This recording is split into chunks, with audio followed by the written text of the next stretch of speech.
So what's up, guys? Welcome to a little bit of a different sort of video, YouTube video, more of like a little podcast vibe today, because I am joined by no other than New York City-based photographer Crystal, aka TheMusigEye on Instagram. You'll see the pop tag, so don't worry about that. And she is here doing some work, which I'll have her explain briefly. But the big idea was I wanted to talk about the difference in photography from like your perspective as being based in New York City and me being based in DC, because I feel like they're very different, and in a lot of ways I feel like photographers in DC who are like trying to like move up, like even like myself, we think like, oh, I should move to the Big Apple, or people tell us you got to go to New York City. But before we get into that, share with them a little bit about what you're doing here in DC and just a little bit about yourself in general. Hey, I'm Crystal. I'm here in DC just working with different clients, doing a lot of different fashion and boudoir photography. I'm based out of New York City. I focus mostly on fashion and beauty and editorials. And most of my work, even if it's not related to fashion, I always put like an editorial spin on it. And that's kind of the direction that I like to go with in general, with creativity, with any kind of conceptual idea. It's always some kind of a story, even if it's just a simple portrait. I like to add a lot of different elements to it. Yeah, and that's kind of how I became hip to you, because we literally just started off as friends on Instagram, and I just liked her work. It has like a dark, gothic, black and white vibe. Like, I'm not lying. Go to her Instagram and see it. Like, you know, girls in bondage and stuff, but it's not like over the top. And it's very tasteful, and it's like very well done. Like the lighting is good. Thank you. Yeah, I don't know. I was always drawn to a lot of the editorial work because it gives you so much freedom, and you can take like more creative. Yeah, it's more creative, and you can really put your energy and your taste to whatever you do. So like when you're given, even let's say just a portrait session with a regular client, I like to always add some kind of like edginess to it, whether it's the dramatic lighting or it's black and white or even the backdrop. There's so many different things you can add to it. Because at the end of the day, it's like your style. Yeah, it's you your know, style. it's like exactly. they're hiring you because then they want that music eye, like cutting edge, you know, little like sexual boudoir style. Yeah, and I think a lot of the people that come to me want that, and those are the type of people I attract. And if you have a different style, then you attract whatever your brand or your image or your style and your taste is. Yeah, that's something that I think is interesting, because I feel like sometimes as a photographer you just get gigs that are like random and out the blue, and being like, you know, not super rich, you're just kind of like, yeah, I'll take it, and then like you have to like remind yourself, oh, they're hiring me for like how I approach things, right, yeah. Not necessarily like they have a vision, but they want it with your vision, and not, you know, something that you think would fit them. And I think part of the great thing about being a photographer is your clients trust you and your vision and your style, so you definitely attract people who want your kind of work for them, whatever that who made them. So being in New York especially, do you find that having your own sort of like thematic aesthetic style is like super important, or do you sometimes feel like, oh, I should like tone down the edginess because this is like it's really difficult, because I think what I put on Instagram is a little bit different from what I put on my website, because Instagram is more glamorous, it's more fun, I can really be myself. But on my website, I do have to put more commercial. I have to put street style. I have to put something more approachable. And sometimes I do struggle. Oh, should I put this on Instagram? Because maybe it's not my style, but maybe somebody wants to see that I can do something like that. If that makes sense. It's such a whole conversation. Is like the online versus like Instagram. Like, what do you put? But having said that, I do put a little more of an edge even to the commercial stuff that I do. I try to make it fit. It still fits at the end of the day. Yeah, it still fits. It's still cohesive, but it's gonna be more commercial. It's gonna be more, or more of a product shot, or more simple, or whatever the case might be. Yeah. So how long have you been photographing? Right. I don't know if you're full-time or part-time photographer. Do you mind sharing that? Yeah, so actually right now I'm full-time, but it's taken me a while to get here. Yeah. Congrats.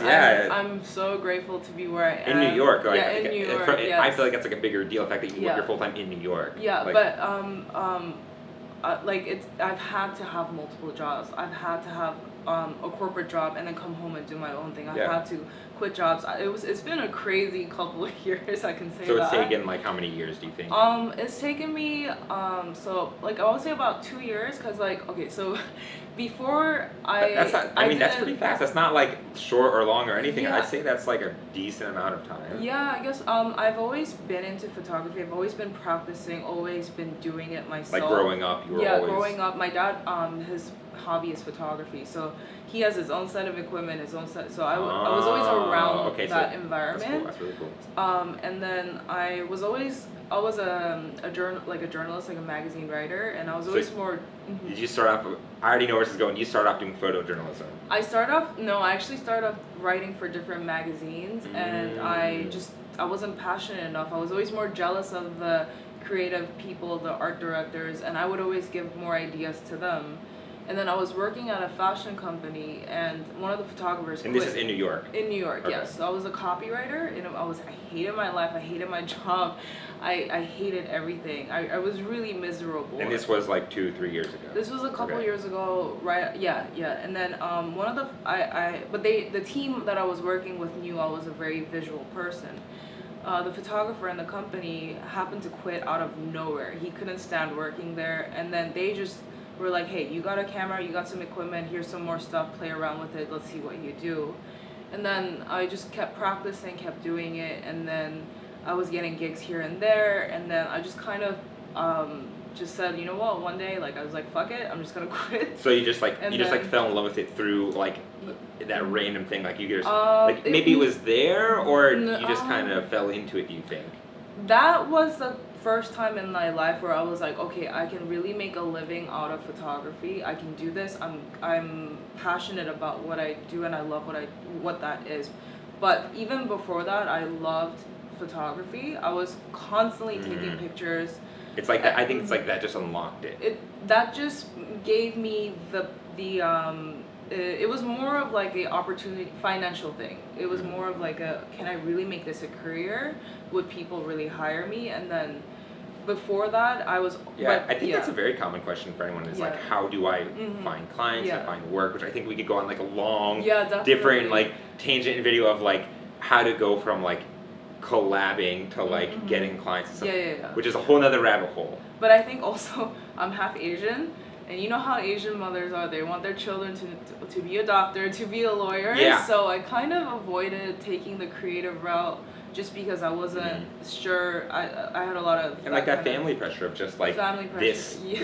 what are you doing? Like creative Yeah. work doesn't pay. And I think Yeah. especially for like more ethnic, I don't know if your family's immigrant or not, like that's like a bigger pressure, especially like definitely. making that leap, which I think is why, you know, even myself, if you spend that first initial years like going home at night, Yeah. working 9 to 5, and then you go home at night and you work like 6 to 2, you know, and doing whatever you want to do. So so now you've done that, you're full time now as of like past few months, past year. Yeah, I would say pretty much starting this year. Yeah. Okay, so I guess like an interesting way, like living in New York, would you say that like you felt it was harder? Like not that you have anything to compare to like in DC, but like I feel like living in New York, the bar is higher for like what it is getting the jobs and everything. Yeah. So like was that ever like a pressure on you as far as like, you know, I feel insecure about my stuff, or are you just more competitive? Like what's your take on that?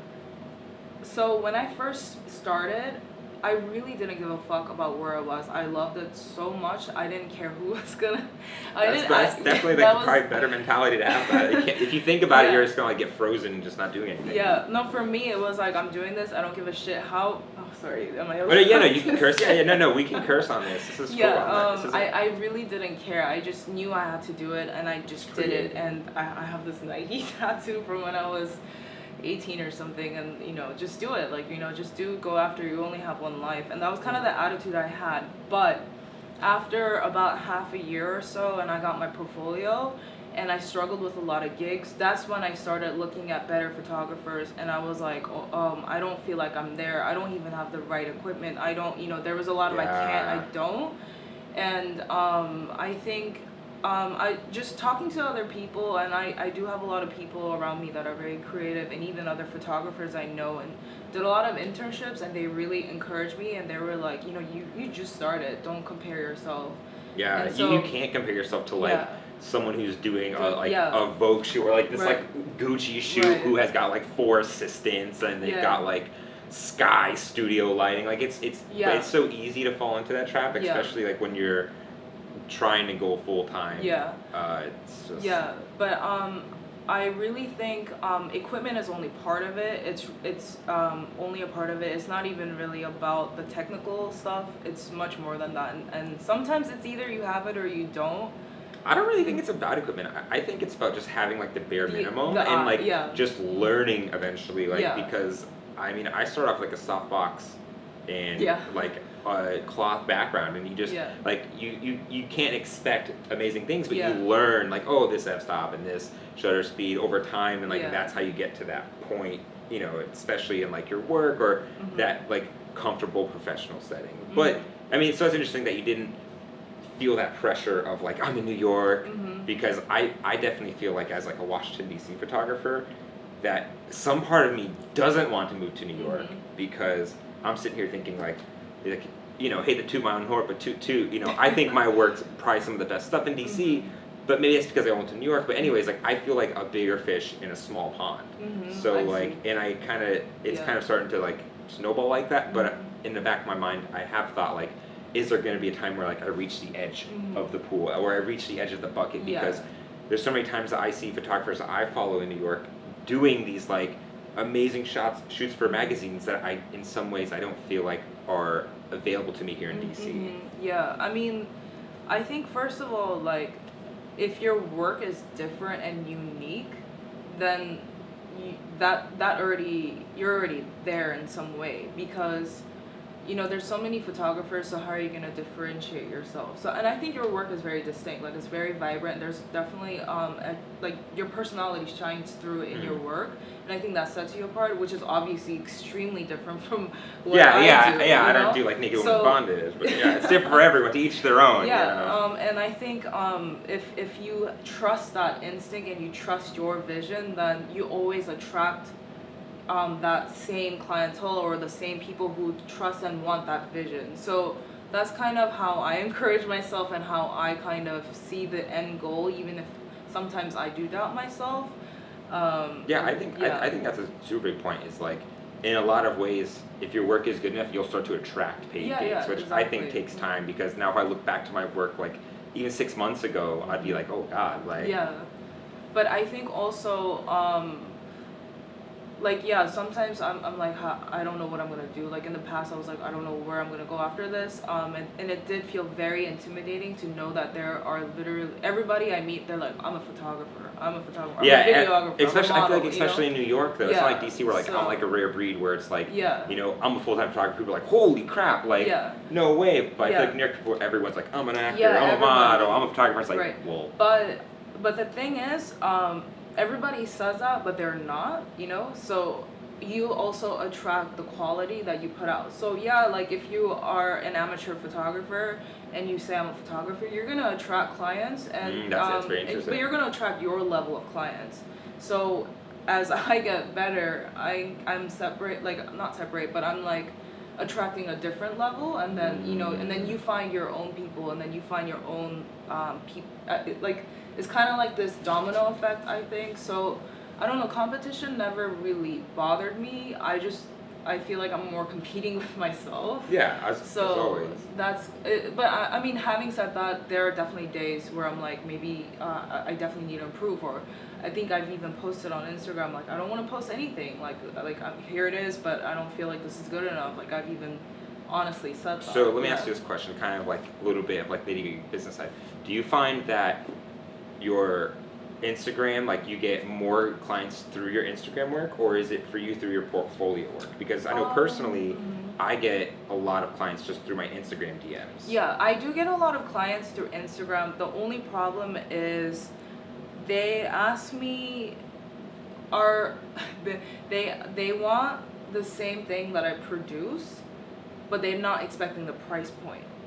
So I was like, whoa. Yeah, and they usually want some kind of creative collaboration. And I used to take a lot of those, and then and I still do. If I'm really passionate and I like the vision, I'm gonna take it because I'm all about creating. At the same time, I still gotta pay my rent. Yeah, so if you're And trying to book rent a creative shoot Yeah. or like a paid gig, you're like, yeah, I'm doing it. Yeah, and then I tell them straight up, like, I'm don't have the energy or the time right now to do a creative shoot, but further down if I have time, I'd love to. So I'll tell them that. I mean, if you can't speak on it, like what percentage would you say comes through your Instagram versus like your website? Because in my weird opinion, I feel like no one finds my website first. I feel like they kind of find my Instagram first. But okay, so to answer that, in terms of Instagram, I find a lot of people message me, but they're usually not paid. They're usually collaborative like or models trying to very collab, low like paying that. gigs that I don't really feel like helps in any way. Wait, is that something we can talk about? Is like the price difference in gigs? Yeah, we can for, DC and in New York. And now, granted, you might be at a different price point than I'm at, but like, so like, I'll just go ahead and I'll go first. So like, a typical like portrait session, just someone who likes my work and they're like, hey, I want to do a portrait session, and for me that's like 2-3 looks, nothing crazy. No, we can do crazy things to shoot. That's all fun and free territory, but like it's 2-3 looks here at my studio. And they maybe get like 2 to 3 edits per look each. Yeah. And so for me, that's $300 like baseline, and it goes up from there. Like, where does that sit on your Richter scale? So I really work with negotiating with a client. I never go lower than 75 per hour, but So you charge hourly? It really depends on the project and depends on what the client wants. So I'll either give them like a package, or I'll do hourly, and it depends because bloggers, I don't really do a lot of heavy editing, so I like to go per look or per hour, it's depending. Different for bloggers. And then someone who wants, like, for example, a beauty look for their brand or something, that takes. So what about like what I just said? Like, what would that be in your translation? Like just like rough. Like I'm sure you've had clients like that. Like, where does that sit on your? I would say it's about the same. It's about the same. But I kind of charge differently, so I'll say it's $100 per hour, and I'll give them one look, and then I'll give them 1 to 3 images per the set, free images for the session, but I usually know how many images they're aiming, and that's extra. Yeah. So I kind of make more money, to say directly, off of the extra photos. So I think the edits, yeah, and I think it's actually really good to do that, to not charge too much.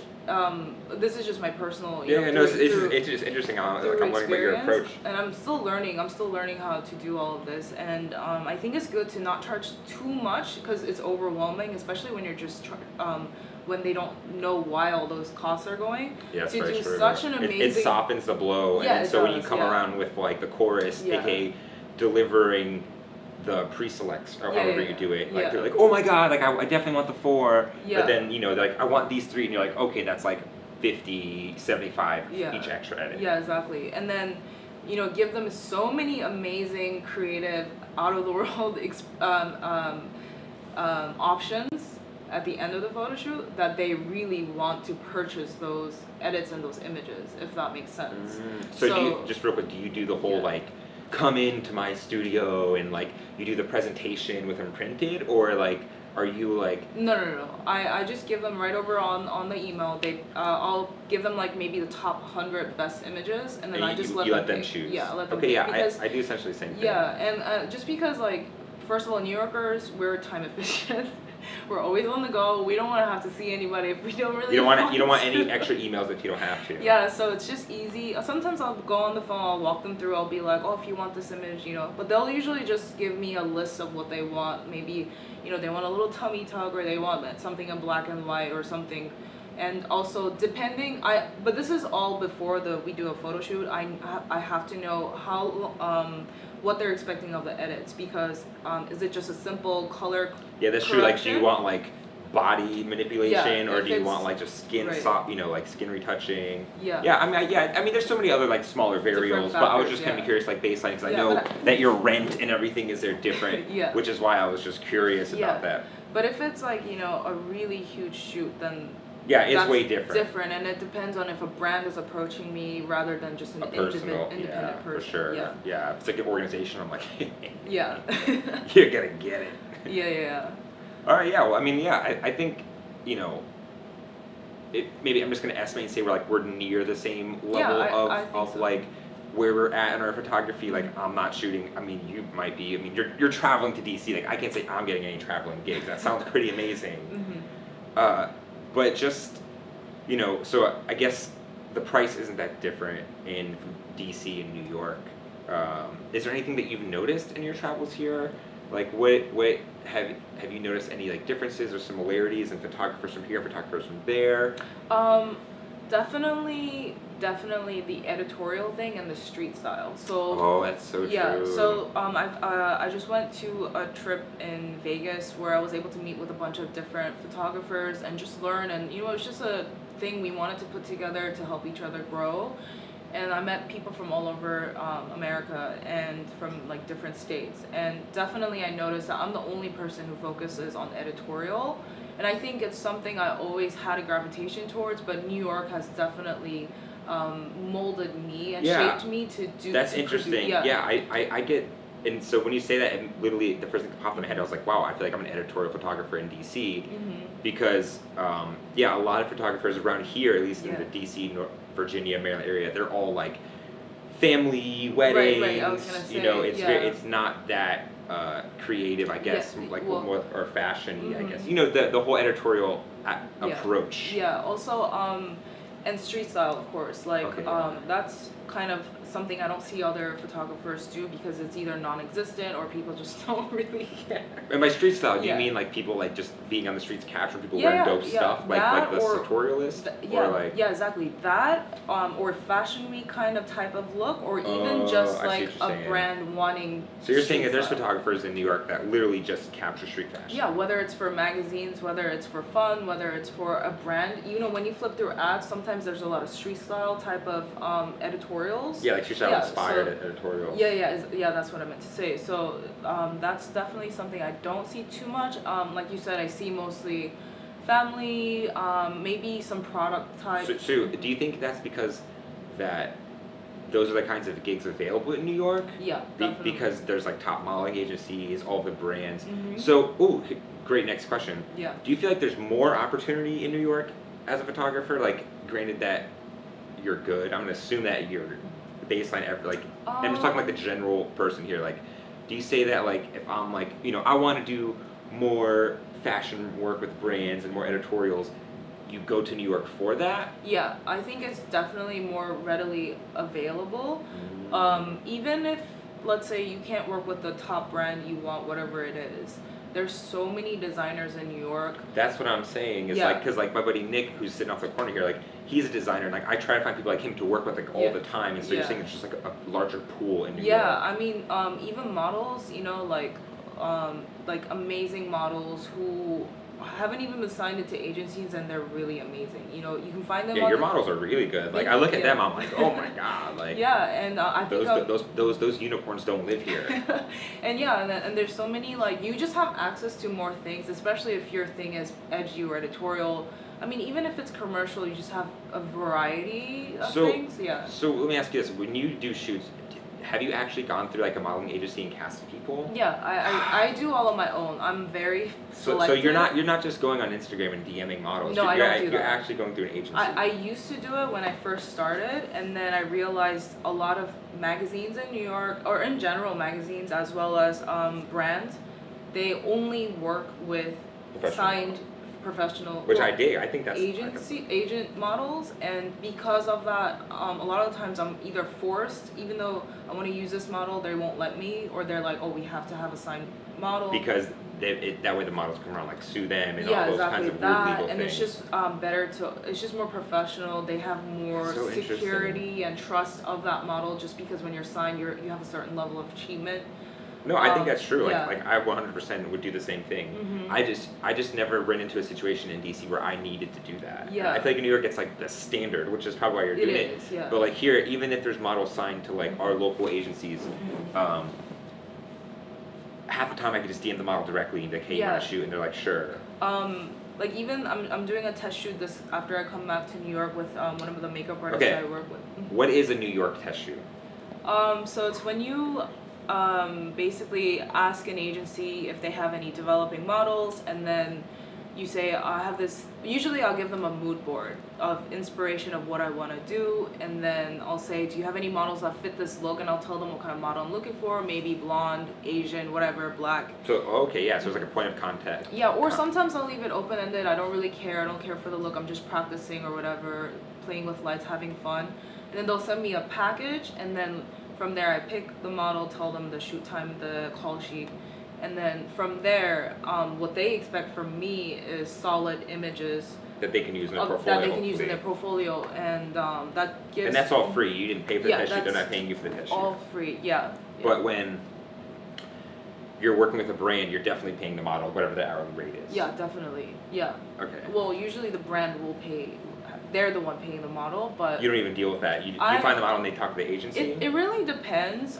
Sometimes they want me to find the model. Sometimes they'll ask me what kind of look do you think, and they'll provide the model. It just really depends. But either way, if they're the one hiring me, then yeah, they will end up paying. Either or, yeah. It's never like one way. Yeah, the photographer shouldn't pay unless it's your project. See, I get so jealous because like I'll see the New York City photographers like scrolling through like websites like new face sheet and stuff. I'm like, oh my god, those models look so amazing. I can't believe like you have access to that, which is something that just feels like not available here. Yeah, I mean, it's a little bit difficult to say. I'm not, like what is the difference between working with models and regular people? Oh, well, that's a big difference. That's a big difference. Yeah, but it's like they usually have a specific look, which might definitely will add. Yeah, because you're picking them according to the brand. Yeah, you're looking for happy and cheery, you're choosing white girl, blonde hair, and blue eyes. You're going for dark and gothic like you're looking for edgy, not like afraid really to be weird new. or not normed by social standards, that kind of thing. So that's definitely a huge difference. It's just like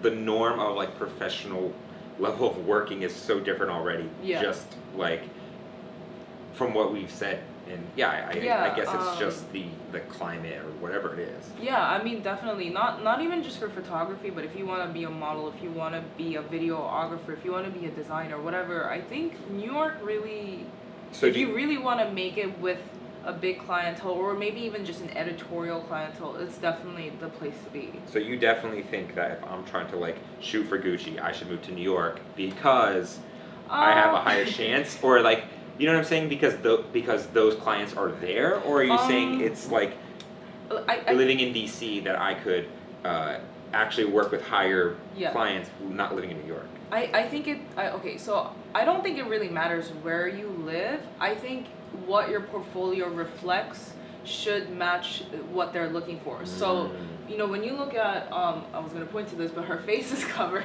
Oh, yeah? Yeah. I was going to say, like, okay, so for example, let's say I want to shoot for Rick Owens. I don't know if you know the designer. Of course I know Rick Yeah, Owens. okay, so he's one of my favorite designers. So if I want to shoot for him, then my work has to reflect his style, right? So edgy, dark, whatever. So the model that I'm working with has to reflect that as well. So, let's say you are able to find someone who reflects that, and the clothing that reflects that, and the mood or the location, then by all means you can do that, and then you can get discovered through that, and if you keep working, right? So you're saying it's smarter to match what you're doing to them?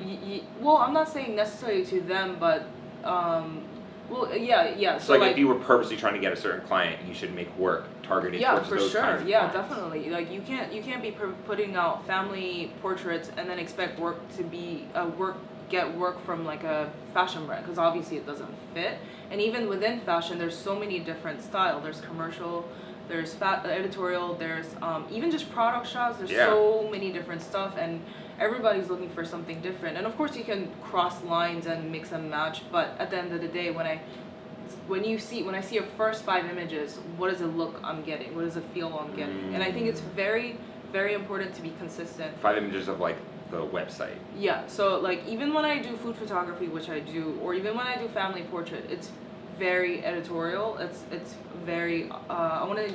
Yeah, it's still in your style. It's not style. like a strict, stiff old school.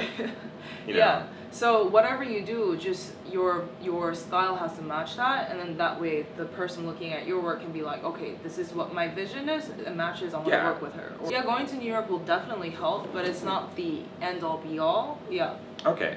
So I mean, not that I was thinking about it like now, but like it's something Yeah. that's definitely crossed my mind as I'm starting to like level up and do things. Like I naturally want to find bigger brands and bigger clients. Yeah, Of course, yeah. that's more pay, but also like you want the notoriety of like shooting with like bigger brands and Right, just what yeah. that comes with. Yeah, I mean, it's definitely helpful. I will say this, if you can make it in New York, you can make it anywhere. I've heard that 1,000 And times. it's true because they're so tough on you. You meet so many people. You are forced to literally deal with all types of situation, all types of people, all types of good and bad things, and it the competition in itself is so big. So if you can make it in New York, I really believe you can make it anywhere. Yeah. I've heard that. I've heard that. And that, Yeah, some it part will that toughen scares you me. up. Yeah, some part that scares me. Like, I don't want to move to New York, but I mean, I would do Yeah, that. it will definitely toughen you up. You will have to hustle. You will have to be true to yourself. You have to really trust your guts. You have to really work hard, but it's worth it. Come on, like you have to do that everywhere. Yeah, that's I mean, true, you do but that, you but really have New York to kind of breeds push. more of like a competitive thing. I Yeah, guess. you have to push, literally, physically, metaphorically. You have to push the people to get to where you want to be. Yeah, I mean, part of it is luck, part of it is personality. It's also like I think networking is huge. That's a part that I'm not very good at. Like That's strength for and that's me. one is yeah, that exactly. You like I said, your personality just comes through. Like in if your I'm videos. sitting there like, wow, I gotta book out the rest of June. I'm like, all right, I'm going out this weekend. No, you should like I highly suggest everybody like if like this is not my thing, but it's something I'm learning to do, like whenever you're free, go to places, go to different cities, go meet up with people, even if it's just something like what we're doing, meeting up with one-on-one or going to an event, just meeting. I think networking is the biggest thing. That's actually the number one. So literally, if I was like, Crystal, I'm due New York. I've got Yeah. 6 months saved up for the tiniest shithole apartment. Yeah. Like your first thing, you'd be like, yo, you gotta go out and meet people. I think yeah, definitely. I think networking is huge. That's actually the number one place I get all of my clients. It's word of mouth, going to an event, meeting someone somehow, somewhere, meeting someone and them referring me, that kind of thing. That's actually where I get my most consistent It's clients. just clients from clients. Clients from clients, brands from different brands, whatever. But yeah, I think like also that's actually a really good option. Like let's say you don't want to really live in New York, you want to get a taste of it. Go to New York, meet people, go to events, go to free things, do free things. Maybe just don't even expect to, have a full-time job. Just meet people, and I think that's also really great too. Not even just in New York, but maybe California or Wherever you're like wherever you are. thinking, Yeah, or- and that's kind of like my goal as well, to just go to different cities and meet and attend and show face and that's just show face. I mean, the physical side of networking with Yeah. clients is so important, much more than shooting emails, because Yeah, it's just a different dynamic. Yeah, and photography is just one of those special jobs where people have to really like you. They have to feel comfortable. Yeah. So when you show up and you meet people and they like you and they're like, oh, I love your, and you instill that vision in them, and it's kind of like magnetic. So like, so that's always a good thing when you can show up and just kind of, get people to really want to work with you. Yeah, so much more powerful than writing an email. Yeah, 100%, 100%. Yeah. Well, I think that kind of wraps up the whole DC photographer talks to a New York City photographer, and that was just the whole premise of this. Now thinking about it, this could be just like a super epic long podcast episode, which I might just have to do now because this was a lot of fun. I haven't gotten to do like an actual like interview / like just conversation in so long, let alone like I never really get to speak like another photographer that I like really respect. No dig on anyone in DC, but like there's not many Yeah. photographers whose work I look at, I'm like, dang, like how'd they do that? Or I'm like, oh, I'm digging that. So like it was like such a treat to have you be in DC and to like steal you away from your time and all that. So before we wrap up, is there anything you'd like to say, and then maybe end that with plugging yourself? So any final words? Any final words? I would say trust your vision. Trust your vision, and you have to be an artist. So it's not just, oh, I go to work, I'm creating. Then you're creating all the time, from the time you wake up to the time you go to bed, to even when you go to bed and dreaming, to when you're listening to music, to when you're watching a movie, to when you're reading a book, to when you're meeting a friend. Everything is inspiration, and that makes finding inspiration in everything is what makes you a true artist and a true photographer. Big facts. Yeah, always creative. I'm not playing any more video games after that. Jesus. You can find inspiration in video games too. Yeah, but that's a different talk. But definitely, like sometimes I watch. Okay, that's it. Yeah. That's it. We're gonna keep talking. That's it. We need Yeah, to leave actually- on that epic note. So goodbye, guys. If you Yes. enjoyed this, let me Okay. know. Please Yeah. check out her work. Thank you Some for having Crystal me. does. And I'm gonna go ahead and just throw this out there and Okay. DM her if you have any more questions. Okay. Yeah. So guys, see ya. Until the next one. Take care. Peace. Peace. Later, fam.